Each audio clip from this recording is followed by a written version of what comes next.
Welcome back to the Arbitrage.Run show. I'm Donkey Teeth, joined as always with my co-host Kevin from Arbitrage Racing.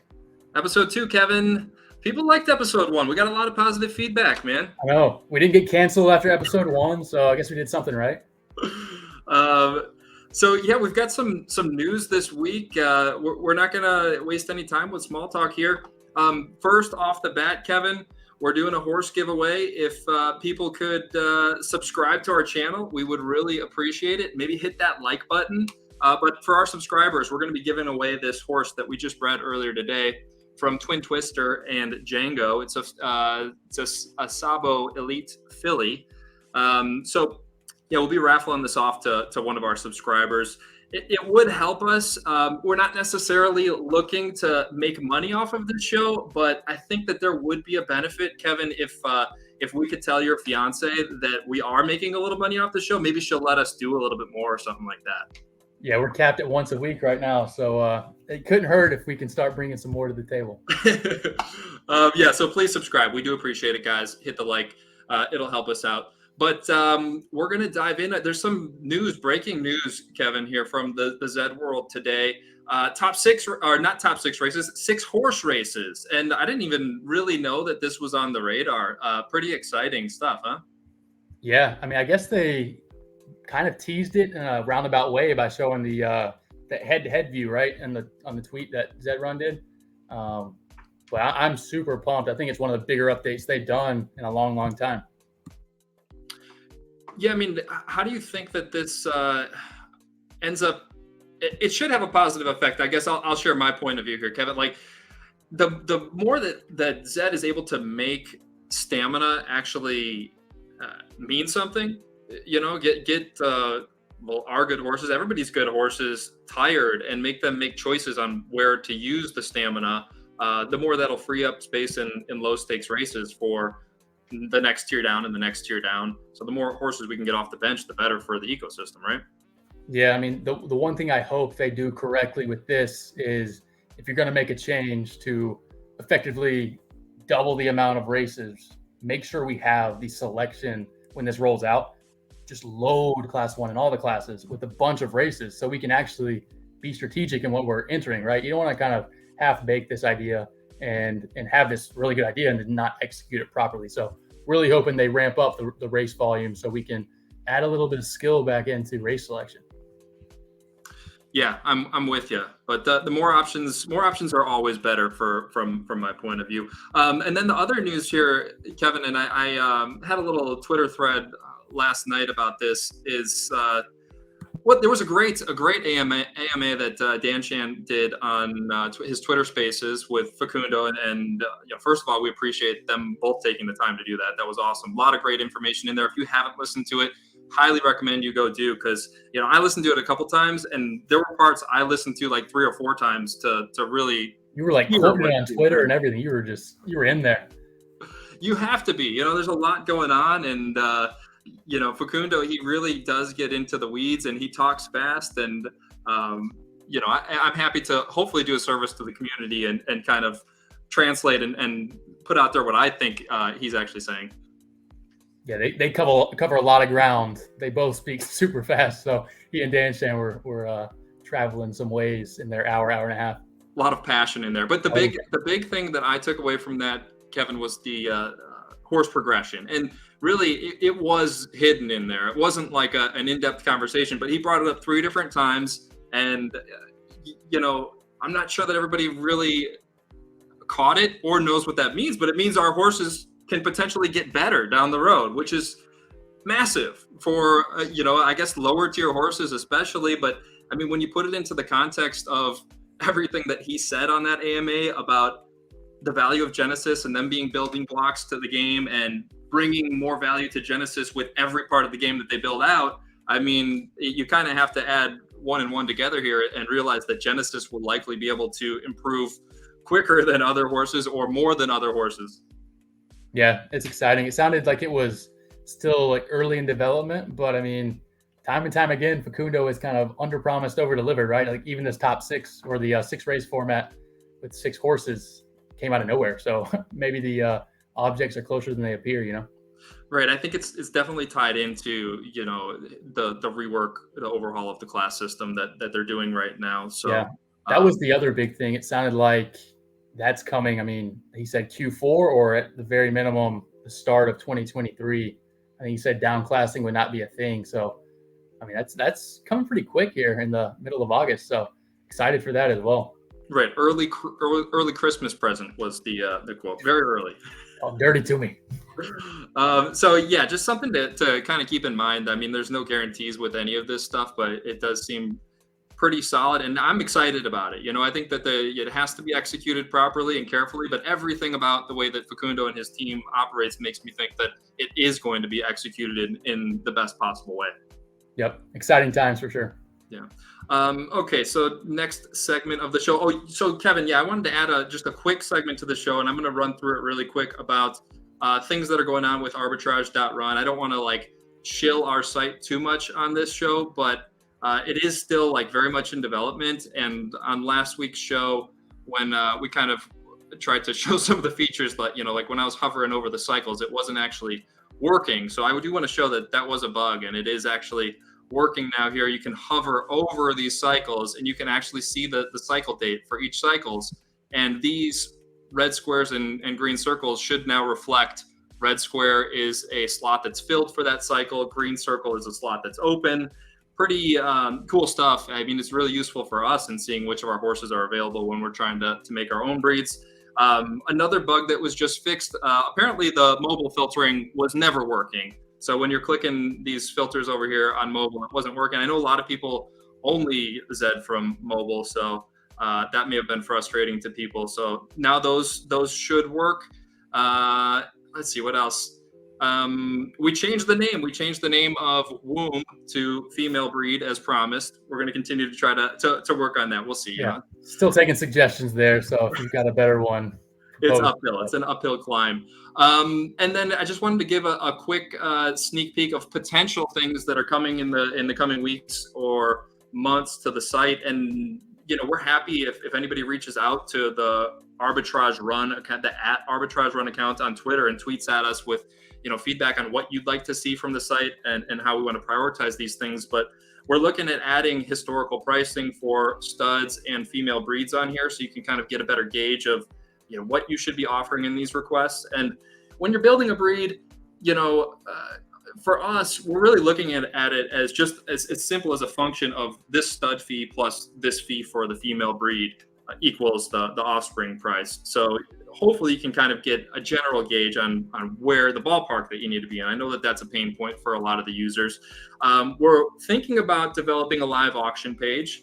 I think that would be a really fun feature. Not exactly sure if that's going to be, the next step or not, but having, a few custom breeds that we're going to do up there, maybe we'll do to start it off, Ready, Set, Boom and Supreme Polarity, and throw it up there with a countdown on there and let people bid.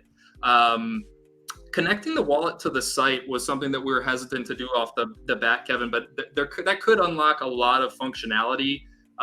It would make our lives easier if we could communicate with the user regarding their requests, and maybe just leave notes in there for them to see if they've got their wallet connected. Maybe they can see status updates on their requests and stuff like that.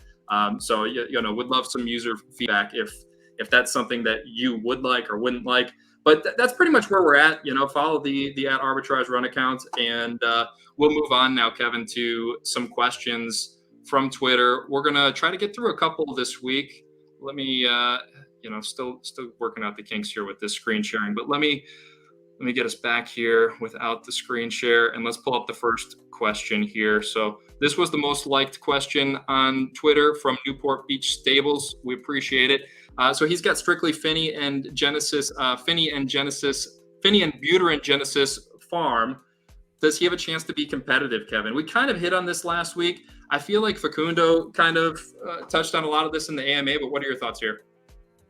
I mean, you can try to get creative, but I mean, shooting straight, it's very tough right now. I mean, the fact of the matter is, in Class 1, it's just flooded with top blood Nakamoto's, right? But I think you can still be strategic with what you have and really just breed for the future, where you're going to have these pure-blooded Finny tournaments. You're going to have these down-the-line elite or pacer even tournament. So I think it'd be tough to judge your effectiveness and strategy on the current race environment, but breeding for the future, where Facundo said time and time again, the future vision of Zed and the class system relies a lot on these being valuable. So I'd still be strategic and build out your stable that way.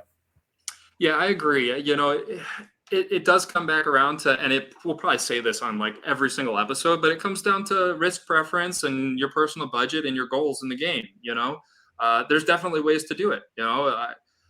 I think Souls Vanish said it on Dan Chan's stream, and I loved it when he talked about like every Genesis female breed he thinks should be bred out, because you can long term continue to develop those bloodlines and mix better genetics into them. And over time, if you're doing that on a mass scale, it's going to work out for you. Is his vision for the game. And if you believe what Facundo's saying, and providing pockets in the new class system for all types of horses, even glue horses, to maybe they won't be super profitable, but if you're looking forward and speculating on that type of stuff and believe in the Zed team to deliver on that, then yeah, breed them now. I mean, there may not be a great place for them in the current ecosystem. Maybe you get lucky. Maybe you snipe a really good stud with your females. I think the males are the really tough ones right now. Yeah, I agree. I think females, like you said, I mean, if you follow the Studmaster account, you'll find every month, I mean, really every day, you can see 1 to 2 that are just really, really good deals. And with the Genesis, you're not going to decay at any point. So if you get a good deal, it's worth a shot if you have the funds. The one thing I would point out is if you find yourself with maybe a killer elite Finny and you don't have the perfect match for your stallion, you can always hold those, right? Like there's only 12 options over the whole life. I wouldn't force in a breed just because you have 3 this cycle. You can be patient with that, build it out. We can learn more about 2.0 and then use those 12 later. Yeah, I guess just while we're on the topic of decay, you and I have been operating under the assumption that you only get 36 breeds for legendaries and 24 for exclusives and 12 for elites. Yeah, I don't know. I think that a lot of these horses are going to end up being very breedable with level 1 decay. And we saw that with, I think it was Moon Mountain bred one of our Z268s decayed intentionally, and it turned out to be a really good horse. Better than any of the ones we bred without decay. Yeah, I think there might be something there. Yeah, I'm still a little scarred from when 2.0 first came out and they had the little glitch where I think they unintentionally had decay on for horses that had met the threshold and they were just all donkeys, but that may not have been the case. And maybe they have tweaked decay since, because yeah, we've seen some promising results from the 268 portion of it. Well, yeah, and BG brought this up in a chat that we're in with him, that we don't know what level decay that was that we saw. It was extreme, but it could have been they were all under this pacer decay, which level 1 set in if you had 4 offspring, and some of these horses were at like full decay and were just breeding trash. So we don't know. There's a lot of unknown there. Just something to keep in mind. The other question that tied into the same one that I wanted to show from Star Unite Stables, same kind of thing here. If you've got all Z5 Genesis, I mean, really, the answer for us is just, be patient. To me, I trust the Zed team to deliver on that value long term. So that's really, so many of these questions are really dependent on your time frame, your risk preference, your budget, and all that, right? Yeah, I mean, the mid portion is interesting, right? You have on both ends of the distance preference spectrum, it's pretty defined as who the beasts are. And when you get into these qualification free tournaments, the cut lines are super high, but it's typically a little lower for mid. So if you have a female Genesis, I mean, it's worth sniping a mid who has some racing ability just as another dart in there, because a lot of times the bar is pretty low for mid qualification. And a lot of those have some variance and they can get hot any given tournament and make a run for you. Yeah, good point there. Next question from our buddy Jack from Sunny Days. He wants to know, based on what we've seen in the 5 to 6 cycles of 2.0 breeding since the update, do we believe that, quote, breeding talent is a horse attribute? And I think this is an interesting one here, Kevin, because when John Lee, the creator, for all intents and purposes of the new breeding algorithm, came out with this, and he said that the breeding talent was a quote new trait. We kind of grilled him on this on social media, and he really tiptoed around it, and he didn't give anything concrete. We wanted to know, like, was something added to horse attributes? Was there like genetic DNA like change? Was there something added to him? And he said no. He said very specifically nothing was added. So when you look at that and you kind of add up again 1 + 1, if nothing was added, where did this come from? And if their only traits are really distance preference, variance, and base ability, it's got to be something to do with their base ability and variance, and somehow those numbers are being taken and put into a breeding talent number if it's a real thing. I think you and I, we believe it is a real thing from what we've seen in this small sample. It's really hard to say on females because we've only been through a few cycles, but males, we've seen a lot of offspring. It does seem like a real thing. We got a few examples we'll hit on here, but Kevin, I'll kick it over to you for your quick thoughts. Yeah, I mean, I'd echo what you said. It's still super early, not a ton of data to go off of, but it does seem like there's certain horses who are good racers, but they're elite breeders, and conversely, some that do not seem to be breeding up to their racing standard. So it's super interesting. I don't know exactly how it works, whether it's maybe they have a higher propensity to breed close to their racing ability in terms of stats, or others just tend to hit that really bad roll when they breed and the horse just isn't nearly as good. But it does seem like something is there. Yeah, and so I'm with you. I guess the best example that we thought of, and we discussed this with our buddy Galactic because he's super into breeding as well, is dot matrix of a poor breeding. It just doesn't make a whole lot of sense. If it had to do with variance, dot matrix doesn't have a ton of variance. Maybe dot matrix isn't like super high base ability. And let me screen share here. Dot matrix is offspring here, but dot matrix really nice. I actually used to own this horse. Why is this not popping up here? Dot matrix. There we go. Genesis Z2 stallion, a really nice marathoner. You see this nice flame rate. I mean, left skew distribution. The base ability, it's hard to tell when you get this kind of distance preference, but there's definitely, there's Nakamoto base ability. So it doesn't make a ton of sense why this horse would be kicking out. It's not like it's had horrible breed partners. There's Aquafini here. You don't know. None of these offspring like ring a bell. You haven't seen any of them winning races or anything like that, and there's a lot of them. So it's kind of wild that this horse is so bad at breeding, right? Yeah, it's interesting. And on the other end, you have, I mean, these horses like Common Pound, who is quite good in and of itself. Don't get me wrong, but it's elite as a sprinter breeder. I mean, it's literally one of the best in the game.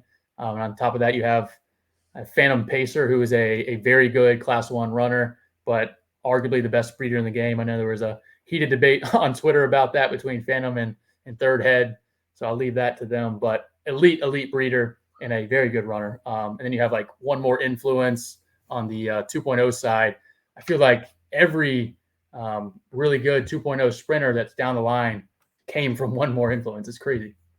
Yeah, we lucked out because we kind of hooked up with the circus early on in breeding 2.0, and we ended up providing him with a female, and he gave us two, and this was before stud prices really increased, but he gave us these two breeds. They were early May with one more. It was actually the first cycle that he bred one more influence. So we've got Marahu influence, who's fine, but two more influence turned out really good, and then two more influences. First offspring, Butterball, is an incredible sprinter. We bred that one from Bellaranza. But yeah, I mean, none of these are terrible horses. Influence O is pretty nice. One More Secret, Common Tisha, One More Wave is the other big one, right? Big time. Yeah, that one just had a good kid too. I know right. IROC is breeding it and breeding it well. It's exciting when you see it traveling down the line. That makes me think even more that it's real, coming from One More Influence. It's like, is breeding talent passed down? It's like there's just levels to this. Well, and John Lee, I don't know if you remember this, but he said it wasn't. He said breeding talent isn't passed down. So I don't know. I don't know how that works. Like if it's, I'll believe it. I'll believe when BG tells me that. Right. Okay, we'll move on from this one. We're already 20 minutes in here, Kevin. What are we doing? You want to hit on the U-shaped question like real quick here? Is your this is coming from the Sacred Breeding Place? Is in your eyes, do natural U horses have a place in the future of ZED? We've seen the decline in performance and nearly none come out of breeding 2.0. Right. And I think that last piece is actually super interesting in terms of their long-term viability, because there's not going to be these types created. And I mean, winning is always going to matter. And that's the one thing those horses can do is they have that A+ run, that they can win 15% to 20% of the time in the right field. So you have to think the game continues to evolve. We're going to have different types of payouts. We're going to have winner take alls. We're going to have tournaments where only the winner advances and it's a bracket style. And in that, these horses can get hot and have better win odds than almost any horse. So I think they do. It is a rough patch. It's been a rough patch for the last 4 to 6 months as someone who owns many of them, but I'm still holding out hope. Yeah, I'm with you there. So, Kevin, we're going to move on to the segment here where we're going to talk about a couple of upcoming breeds that we're excited for. Then we're going to hit on a couple of good breeds that came through Arbitrage.Run through requests from the site this past since the last show, really. And then we're going to hit on a couple that in the keeping it real segment that were not great. So we'll move fast because we've only got about 10 minutes left. We did get some feedback this week that maybe we should be stating these prices in US dollars so this show doesn't like age really poorly and new users come in 6 to 12 months and, you know, they're like, you paid how much in ETH or, you know, so let's just say off the bat before this section, today's Ethereum price is $1,890. You can do the math. We think in Ethereum. It seems like most of ZED thinks in Ethereum, and it's kind of slow to adjust to the price movements in Ethereum for the most part. So, Kevin, the first one we're going to talk about here, we've got this breed coming up, is Supreme Boom is our stud, and Word, who we talked about on last week's show, is going to be the female. The fee for this breed is going to be 1.2 Ethereum. The breakdown on this price, roughly, we're thinking about, we studied Supreme Boom at 0.75 Ethereum this past cycle. So 0.7 to 0.75 kind of range is our fair market value estimate for Supreme Boom, which is a Ready, Set, Boom and Supreme Polarity offspring. Very, very good if you're not familiar with that Z2. And then Word, who we talked about on last week's show, rough range here, 0.45 to 0.5 Ethereum for that female breed. What are you thinking for expected outcome of this breed, Kevin? I mean, it's hard to see this one having a kind of a bad combo to pull from. You have really all the boxes checked. You have elite blood and all 4 grandparents. You have 2 parents that run quite well. You have the variance box checked, especially with Word. You have the distance preferences aligning with that 1800, 2000. So I'm super eager because I don't know if we've seen many exclusives bred like this with this strong of mid bloodlines. So I like to think, I mean, it's a very safe horse. We'll see. But I'm super excited to see it. I hope we see something like Word or Supreme Boom come out of this. Yeah, and it's really nice for us because it's like we'd like to breed this for ourselves, but we get the benefit of now seeing an experiment and we see how this turns out, and we'll get kind of a good idea. We'll probably end up doing this again for ourselves. Oh, absolutely. If we had not sold this, this was going to happen. This was the breed I wanted when I bought Word a week ago. It's really the perfect match, and It's yeah, great. you got 4 incredible Z1s coming into this, so it'll be fun.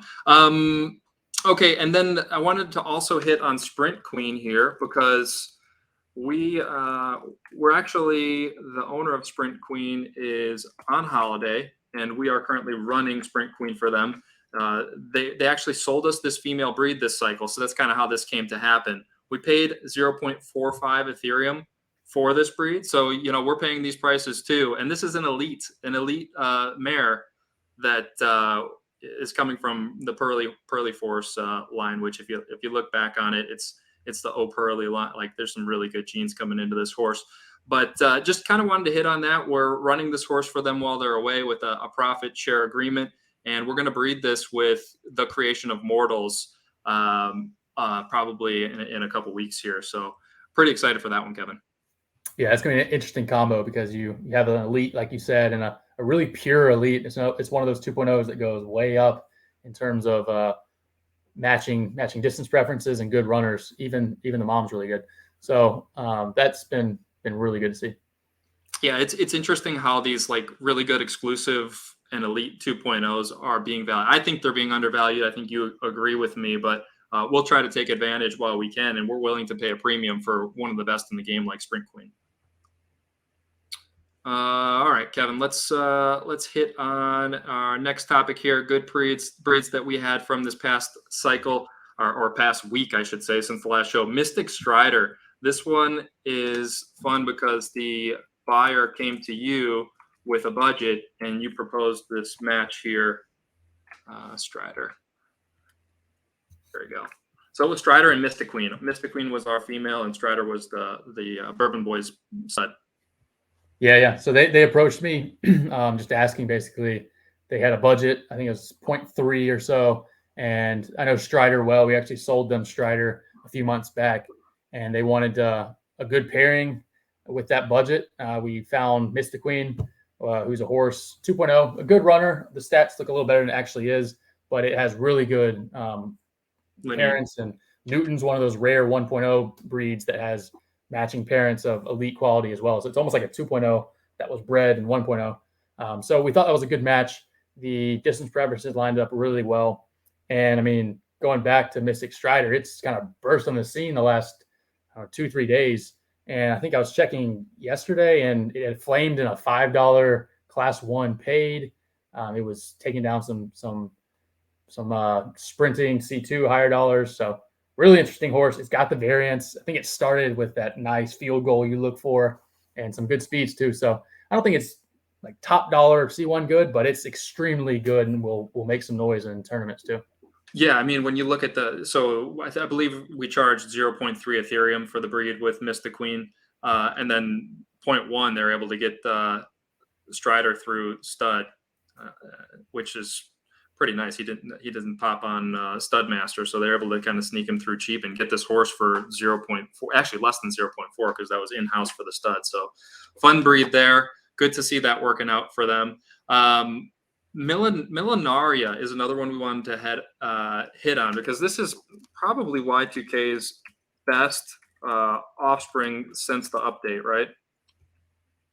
Yeah, I'd say so. This is another one that really mirrors, I mean, what you would hope in getting Y2K's variance.